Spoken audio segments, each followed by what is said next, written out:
இன்று மாற்றத்தின் நாள். மாற்றம் உண்டு. ஆண்டவராகிய இயேசுவின் நாமத்தினாலே மாற்றம் உண்டு என்கிற இந்த அனுதின தியானத்தின் மூலமாக உங்களை சந்திக்கிறதுல எனக்கு மிகுந்த சந்தோஷம். ஆண்டவரும் இரட்சகருமாக இயேசுவின் நாமத்தில் உங்களை வாழ்த்துகிறேன். சுகமாக இருப்பேன் என்று விசுவாசிக்கிறேன். கர்த்தர் உங்களோடு கூட இருந்து நடத்தி வருகிற எல்லா பாதைகளுக்காக ஆண்டவருக்கு ஸ்தோத்திரம் உண்டாவதாக. தொடர்ந்து கர்த்தர் உங்கள் ஒவ்வொருவரையும் நடத்துவாராக. இந்த மாதத்தின் ஒவ்வொரு நாட்களும் கர்த்தர் தாம் செய்ய விரும்புகிற காரியங்களை உங்களோடு கூட இருந்து தேவன் செய்வது மாத்திரமல்ல, ஆண்டவர் உங்கள் கூட இருந்து என்ன செய்கிறார் என்பதை மற்றவர்கள் மூலமாக நீங்கள் கேள்விப்படுவதற்கும் சொல்லுவதற்கும் ஆண்டவர்களுக்கு உதவி செய்வார். நான் அதை நாவில உணர்கிறேன். நிச்சயமாகவே இந்த மாதத்தில் கர்த்தர் உங்கள் கூட இருந்து என்ன செய்து கொண்டிருக்கிறார் என்பதை மற்றவர்கள் கண்டு கர்த்தருடைய நாமத்தை உயர்த்தக்கூடிய காரியங்களை ஆண்டவர் சொல்ல வைக்கக்கூடிய விதங்களிலே கர்த்தர் செய்வாராக. 1 Chronicles 12:18 அப்பொழுது அதிபதிகளுக்கு தலைவனான அமாசாயின் மேல் ஆவி இறங்கினபடினாலே அவன், தாவீதே, நாங்கள் உம்முடையவர்கள், ஈசாயின் குமாரனே, உமது பட்சமாக இருப்போம், உமக்கு சமாதானம் சமாதானம், உமக்கு உதவி செய்கிறவர்களுக்கும் சமாதானம், உம்முடைய தேவன் உமக்கு துணை நிற்கிறான் என்றார். உம்முடைய தேவன் உமக்கு துணை நிற்கிறார். ஆண்டவர் உங்க கூட துணையாக இருக்கிறார். ஏன்? உங்களுடைய யுத்தங்களை நடத்துவதற்கும் உங்கள் வாழ்க்கையின் வனாந்திரமான பாதைகளை வெற்றியாய் நீங்கள் கடப்பதற்கும் தேவன் உங்களுக்கு துணை நிற்பது மாத்திரம் அல்ல. அதுக்கு முந்தின வசனத்தில் ஒரு காரியத்தை பரிசுத்த ஆவியானவர் மிக அழகாய் காண்பித்து கொடுக்கிறார். ஆமென், ஸ்தோத்திரம். நம்முடைய பிதாக்களின் தேவன் அதை பார்த்து கொள்வார்.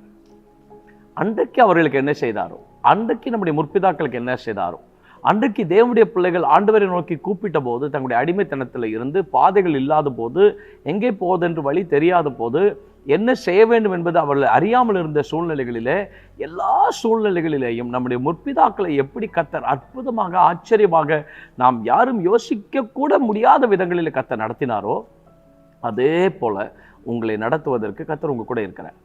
பயப்படாதீங்க, தேவன் உங்க கூட இருக்கிறார். திடன்கொள்னு சொல்றாரு. திடன்கொள். எல்லா இடத்துலையும் தேவன் தம்முடைய பிள்ளைகளை தைரியப்படுத்தும் போது நீ திடன்கொள். பவுலே, நீ நடந்துகிட்டு இருக்கிறத பார்க்குற, ஆனால் நான் நடக்க போகிறத பார்க்குறேன்ற. அதனால தான் சொல்கிறாரு, இல்லை நீ திடன்கொள், நீ தைரியமாக பேசு, நீ தைரியமாக பேசுன்ற. அப்போ பவுலை கர்த்தர் தைரியப்படுத்தும் போது பியூட்டிஃபுல்லாக கர்த்தர் தைரியப்படுத்துகிறேன். நீ நடக்கிறத பார்க்குற, ஆனால் நான் நடக்க போகிறத பார்க்குறேன். நான் உன் கூட தான் இருக்கிறேன். திடன்கொள், கிவ் அப் பண்ணிடாத, நான் உன் கூட இருக்கிறேன். நான் உன் கூட இருக்கிறேன் கர்த்தர் சொல்றது மாத்திரம் அல்ல, மற்றவர்களையும் சொல்ல வைப்பார். கர்த்தர் உங்க கூட இருக்கிறார் என்று சொல்ல வைப்பார். ஆண்டவர் உங்க கூட இருப்பதை கர்த்தர் காண்பித்து கொடுப்பார். தானியேலை குறித்து எப்படி சொன்னார்கள்? உன்னுடைய தேவன் தப்புவிக்க வல்லவராய் இருந்தாரா? கர்த்தர் காண்பித்து கொடுத்தார். உங்க தேவன் எப்படிப்பட்டவர் என்பதை கர்த்தர் காண்பித்து கொடுப்பார். நீங்கள் ஆராதிக்கிற தேவன் உங்களோடு கூட இருந்து என்ன செய்கிறார் என்பதை, எப்படிப்பட்ட கிரியைகளை செய்கிறார் என்பதை, எத்தனை ஆச்சரியமான மகத்துவங்கள் உங்கள் வாழ்க்கையை காண்பித்து கொடுக்கிறார் என்பதை கர்த்தர் காண்பித்து கொடுப்பார்.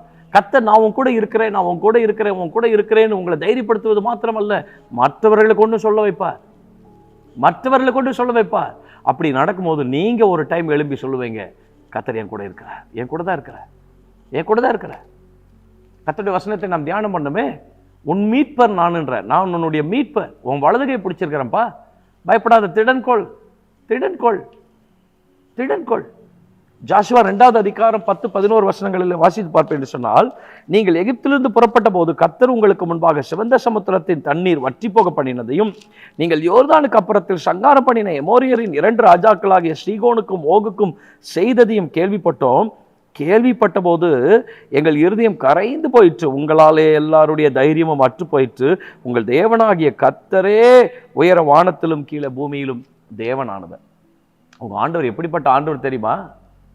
அவர் யுத்தங்களில் வல்லவர், யுத்தத்தில் வல்லவர். அதிக யுத்தத்தை நடத்தின ராஜா தாவீது. ஆகவே கர்த்தர் அவருக்கு தன்னை காண்பித்து கொடுக்கும்போது சேனைகளின் கர்த்தராய் அறிமுகப்படுத்துகிறார், சேனைகளின் கர்த்தராய் வெளிப்படுத்துகிறார். ஜாஷுவா கிட்ட வந்து சொல்றாங்க, உங்க ஆண்டவர் எப்படிப்பட்ட ஆண்டவர் தெரியுமா? எவ்வளவு பெரிய விஷயம் செய்திருக்கிறார் தெரியுமா? இதற்கு முன்பதாக இருந்த யுத்தங்களிலெல்லாம் அவர் செய்த மகத்துவங்கள் எத்தனை ஆச்சரியமான மகத்துவங்கள் தெரியுமா? கர்த்தர் உங்க கூட இருப்பதை நீங்கள் பார்ப்பது, அனுபவிப்பது மாத்திரம் அல்ல, உங்கள் வாழ்க்கையில கர்த்தர் நடப்பிப்பதை இன்றைக்கு மற்றவர்கள் பார்ப்பதற்கு ஆண்டவர் உதவி செய்வார். மற்றவர்கள் கண்டு கர்த்தருடைய நாமத்தை உயர்த்த ஆண்டவர் உதவி செய்வார். மற்றவருடைய கண்களுக்கு முன்பதாக தேவன் யார் என்பதை உங்களுக்கு முன்பதாக காண்பித்து கொடுப்பார். அவருடைய சித்தம் நிறைவேறும், அவருடைய திட்டம் நிறைவேறும். அவர் தாம் செய்ய விரும்புகிற காரியங்களை உங்களில் உங்கள் மூலமாய் நிச்சயமாய் செய்து முடிப்பார். தேவனே, இயேசுவின் நாமத்தில் உடைய பிள்ளைகளுக்காக நாங்கள் ஜெபிக்கிறோம். கர்த்தாவே, நீர் எங்க கூட இருக்கிறதை நீர் எங்களுக்கு அநேக முறை உறுதிப்படுத்தி இருக்கிறீர். நாங்கள் அதை அனுபவிக்கிறோம், அதற்காக ஸ்தோத்திரம். ஆனால் இன்றைக்கு மற்றவர்கள் அதை சொல்லக்கூடிய விதத்தில் கர்த்தர் எங்களை நிறுத்தும், உம்முடைய மகத்துவங்களை காண்பித்தரலும், உம்முடைய கிரியைகளின் புகழ்ச்சியை நாங்கள் கண்டுபடி நாமத்தை உயர்த்த மகிமைப்படுத்த தேவனீர் அனுக்கிரகம் செய்யும்படியாக நாங்கள் ஜெபிக்கிறோம். தொடர்ந்து தேவ கிருபை தாங்குவதாக இயேசுவின் நாமத்தில் ஜெபிக்கிறோம் நல்ல பிதாவே. ஆமென், ஆமென், ஆமென். God bless you. கர்த்தர் உங்களோடு கூட இருந்து தைரியப்படுத்துவாராக. ஆமென், ஆமென்.